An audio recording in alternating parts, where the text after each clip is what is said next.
안녕하십니까. 인공지능과 로봇 시대의 생존 전략 18강입니다.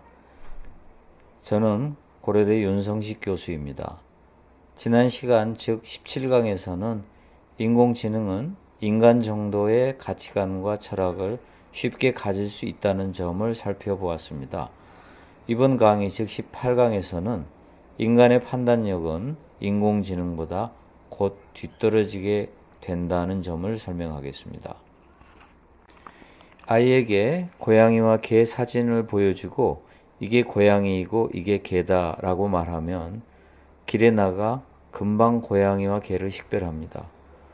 인공지능이 고양이를 식별하게 하는 데는 수십 년이 걸렸습니다. 이제 사물을 식별하고 판단하는 인공지능의 능력이 급속도로 발달하고 있습니다. 그러니 판단력이 뒤떨어졌던 인공지능이 인간의 판단력을 능가하는 것은 시간 문제라고 볼 수 있습니다. 그리고 일부 영역에서는 이미 인공지능의 판단 능력이 인간보다 훨씬 뛰어납니다. 판사가 과로사했다는 기사가 언론에 가끔 보도된 적이 있습니다. 선진국에 비해 한국 판사의 업무량은 가히 살인적입니다.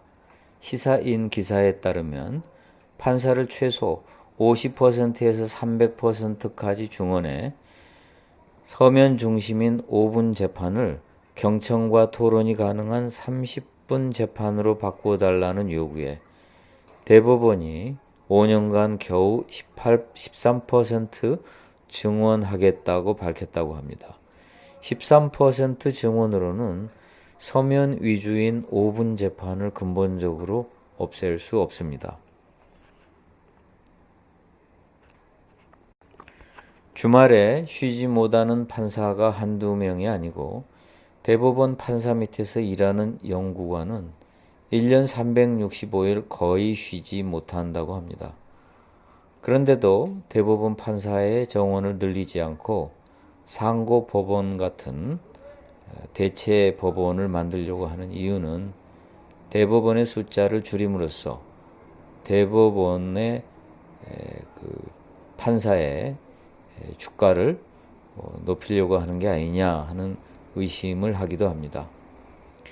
원래 인간은 충분한 여유가 있어도 편견, 독선, 선입관, 아집, 인지 능력의 한계 등으로 올바른 판단을 내리지 못할 때가 많습니다.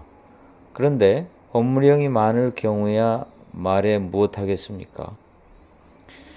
인공지능은 24시간 일해도 피곤하지 않고 밥을 먹지 않고 잠을 자지 않아도 판단력이 흐려지지 않습니다. 만약 재판을 받는 사람에게 인공지능 판사와 인간 판사 중 선택하라고 하면 인공지능 판사를 더 많이 선택할지도 모릅니다. 가천대학 병원에 도입된 인공지능 IBM 왓슨이 인간 의사보다도 환자의 선택을 더 많이 받는다고 합니다. 즉, 가천대학 병원에 도입된 인공지능 IBM 왓슨이 진단한 결과와 인간 의사가 진단한 결과가 다를 때 환자들은 대부분 IBM 왓슨의 판단을 따른다고 합니다. 그러니 이미 일부 영역에서는 인간의 판단력은 인공지능보다 뒤떨어집니다. 인공지능 분야에서 구글, 페이스북, 아마존, 애플, 마이크로소프트 등이 겨루고 있는데 일단 구글이 가장 앞선다는 평을 받고 있습니다. 구글의 자회사 딥마인드는 최근 추론하는 인공지능을 개발했다고 합니다. 추론하는 인공지능이란 사실 인간의 능력에 매우 근접한 인공지능이라고 볼 수 있습니다. 인공지능의 능력이 점점 향상되면 인간이 창의력, 감성, 가치관과 철학, 판단력 등을 내세워 경쟁력 운운하는 자체가 우습게 됩니다. 우리는 언젠가는 완전히 인공지능보다 뒤떨어질 것입니다.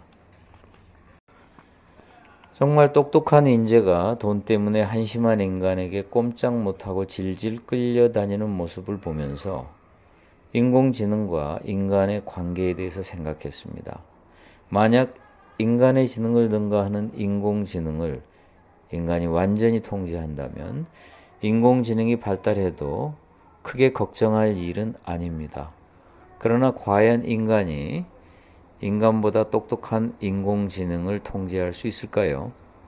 인간보다 똑똑한 인공지능이 인간의 통제를 벗어날 방법을 찾아내지 않을까요?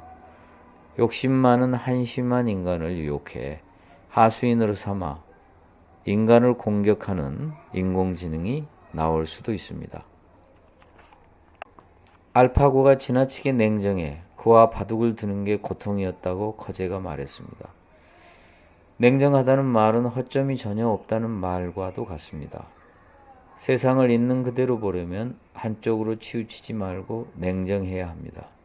치우친다는 말은 무언가를 더 사랑하고 미워하며 스스로 감정의 소용돌이에 빠진다는 말입니다. 우리는 얄밉지만 흔들리지 않고 냉정하게 세상을 보는 사람을 대단하다고 생각합니다. 인공지능은 언젠가 바로 이런 능력을 가질 것입니다. 그리고 놀랍게도 필요할 땐 위로하고 유머를 건넬 줄 아는 능력 또한 가질 것입니다. 우리는 쉽게 자신의 생각과 느낌을 겉으로 드러냅니다. 도박을 할 때 자신의 생각을 표정에 드러내지 않으면 상대가 내 패를 예측하지 못합니다. 표정만으로는 상대방의 상황을 전혀 파악할 수 없을 때 우리는 그 무표정한 얼굴을 포커페이스라고 말합니다. 인공지능이 포커페이스를 포함해 다양한 표정을 무작위로 표출하면 인간은 인공지능의 행동을 예측할 수 없습니다. 우리는 인공지능 앞에서 아마 많은 판단력 미스테이크를 저지를 것입니다. 한 연구에 따르면 인간의 기억은 시간이 지나면서 상당 부분 변화합니다. 예를 들어 내가 피해자였던 사건이 나중에는 가해자로 변해 미안해하는 사건이 되고 맙니다. 게다가 우리는 많은 내용을 기억하지 못합니다. 오직 소수의 선별적 사건만 기억합니다. 언젠가 제가 어렸을 때 쓴 일기를 보고 깜짝 놀란 적이 있습니다. 제가 기억하지 못한 일이 너무나 많이 기록되어 있었기 때문입니다. 아니, 세상에 이런 일이 있었구나. 깜짝 놀란 연속이었습니다. 인간은 그 많은 사건을 모두 기억하면 미쳐버리고 맙니다. 인공지능은 모든 기억을 누락하지 않고 저장할 수 있기 때문에 인간처럼 수정 왜곡하지 않습니다. 인간은 기억을 끊임없이 수정 왜곡하지만 인공지능은 정확히 저장합니다. 따라서 인공지능은 우리보다 판단을 더 잘할 수 있는 유리한 조건에 있습니다. 요즘 자동차는 대부분 리모컨 열쇠의 단추를 누르면 문이 자동으로 열리고 잠깁니다. 가끔 배터리가 방전되거나 리모컨 열쇠 회로가 고장나면 문이 열리지 않는데 사람들은 문이 열리지 않으면 리모컨 단추만 계속 누르면서 왜 열리지 않나 당황해합니다. 리모컨이 작동 안 하면 열쇠를 차 문에 꽂고 수동으로 열어볼 생각을 하지 못합니다. 그저 리모컨 단추를 눌러서 열고 잠글 수밖에 없다고 생각하는 고정관념이 이미 생겨버렸기 때문입니다. 인공지능은 리모컨 열쇠가 원격으로 작동하지만 수동으로 차문에 열쇠를 꽂아 열고 잠글 수 있다는 이치를 학습하면 고정관념이 없기 때문에 리모컨이 작동하지 않을 때도 수동으로 문을 열 것입니다. 따라서 인간보다도 인공지능은 판단을 더 잘할 수밖에 없습니다. 이상으로 18강을 마치겠습니다. 18강은 제가 수호 소재에서 펴낸 예측 불가능한 시대에 행복하게 사는 법, 4차 산업혁명 시대를 위한 생존 전략 2부의 9번째 주제인 인공지능의 판단력이 인간보다 뒤떨어질까의 내용을 설명하였습니다. 감사합니다. 저는 고려대학교 윤성식 교수입니다.